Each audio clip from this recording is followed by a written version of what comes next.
Munir Asi sits down for a late breakfast with his friends in his home in the occupied West Bank. Normally at this time of the day, he'd already be at work at the car body shop in Israel. Munir says he hasn't worked since October the 7th when Hamas attacked Israel, when his employer told him not to return. Life is standing still. There is no work, breakfast, lunch, dinner, and our life at home.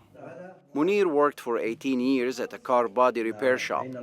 His friend Haytham also spent almost 2 decades working in construction in Israel. Now these men are waiting to see what comes next. After we used to go out at 4 in the morning and come back at 5 in the evening, suddenly we stop working and life stops. I opened a garage with my savings and it cost me around 20,000 shekels, and so I could spend money on the house. After 2 months without work, Munir had begun to spend his savings on his household, so he now rents this garage. I was tired of sitting at home and I want to feed my children, so I rented a garage. The situation is very bad and there is no work. His neighbor and friend Haytham used to work as a construction worker near Tel Aviv. He says losing his steady income had a significant impact on social relations. It impacted household expenses and family visits. I used to visit my daughters every week, buy things and go visit them. I don't go like I used to anymore, only once a month. I am ashamed to go because I can't take things with me. The Palestinian economy has been suffering since the conflict began.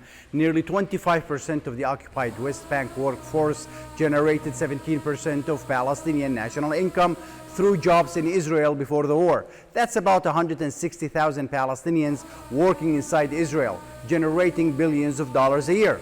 But businesses in Israel are also suffering from a lack of Palestinian laborers. In early October, this was a busy sight as workers reached the final stage of a construction project near Tel Aviv that included several apartment buildings.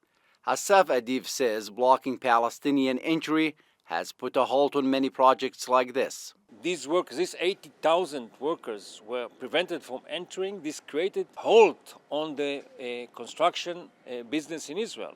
And this is something very, very serious, not just for the construction, of course, late production, late finishing of housings, but also it affects very negatively the economy as a whole because construction is connected to everybody. Both Israeli and Palestinian economies are suffering as a result of the conflict, and many say it may take years for them to recover. Mohammad Al-Kassim, TRT World, Ramallah, the occupied West Bank.